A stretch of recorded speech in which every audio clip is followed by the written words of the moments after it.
එක අම්මා කෙනෙක් ආවා. ඒ අම්මා කෝච්චියට පනින්න ගිහින් පුතා ඇදගෙන ආවේ. කොළඹ පොල් ගහවලට ගෙන්නන ආවා. මං ඇහුවා ඇයි මොකද දැන් අද මේ අම්මයි පුතයි දෙන්න මෙහෙම හිටියට කොල්ලා ගිහිල්ලා පිටිපස්සෙන් ඇදලා ගත්තේ නැත්තම් අද මේ ගෙදර මල ගෙදර. මේ අම්මා වෙන ලෝකෙක ඉන්නේ. මං ඇහුවා ඇයි අම්මා කියලා. මෙයා ගෙදර ආවේ නැහැ. මං ඇහුවා කවුද? පුතා. මං ඇහුවා පුතා කොහෙද ගියේ? අපේ අම්මලා ගෙදර. කියන්නේ කොල්ලගේ ආච්චිලා ගෙදර. ඊට මං කිව්වා ආච්චිලා ගෙදර ගියා කියලා. මොකක්ද තියෙන ප්‍රශ්නේ? නෑ 8ට එනවා කියලා ගියේ 10 වෙනකල් බලා හිටිය ආවේ නෑ. සංසාරේ. වෙන හේතුනේ. චර දරුවන්ට බැඳිලා 8ට එනවා කිව්වොත් 8ට වරෙන්. මේ මනුස්සයන්ට නිදහසක් කියලා එකක් නැද්ද? මේ බල්ලෝ පූසෝ හදනවා වගේද ළමයි දරුවෝ හදන්නේ. මේ කූඩුවේ හිටපන්. අපි අරන වෙලාවට එළියට ඵලයක්. කූඩුව වහන්න කලින් වරෙන්. කුකුලෝ වගේ. සංසාරේ. ඉතින් නිවන් දකින්නේ කවද්ද? මේ හිත ශක්තිමත් වෙන්නේ කවද්ද? ගොඩාක් දේවල් අත්හරින්න වෙනවා හිත ශක්තිමත් කරන්න.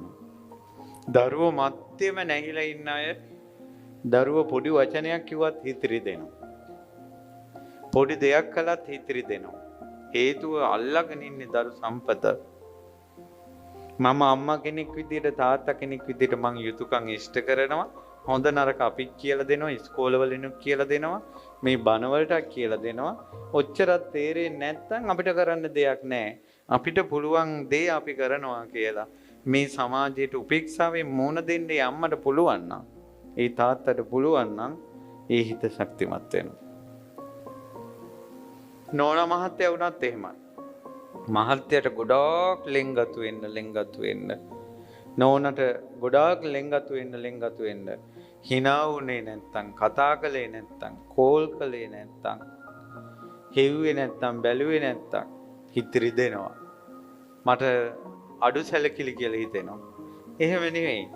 අපි දැන් බැඳලා දරු මල්ලොත් ඉන්නවා. ඉතින් ඒ නිසා මේ සංසාරේ යනකොට සත්ව සිව්පව පවා පවුල් කනවා. මේ මනුස්ස ලෝකේ දරු පරම්පරාව ඉදිරියට යන්න මේ මනුස්ස ලෝකේ විවාහය කියලා එකක් තියෙනවා. මහත්ය නොවුන කෙනෙක් නැහැ, නෝනා නොවුන කෙනෙක් නැහැ. ඉතින් එහිවෙකේ මේ මට ලැබිච්ච එක නෝනා කෙනෙක්. මේ මට ලැබිච්ච එක මහත්තයෙක්. ඉතින් බුදුරජාණන් වහන්සේ වදාළ විදිහට මට යුතුයකම් ඉෂ්ට කරනවා මිසක්කා ඒ කෙරෙහි පෙරීත වෙන්න හොඳ නැහැ. ඒ හිත Taman ආවට පස්සේ හිත ශක්තිමත් වෙනවා.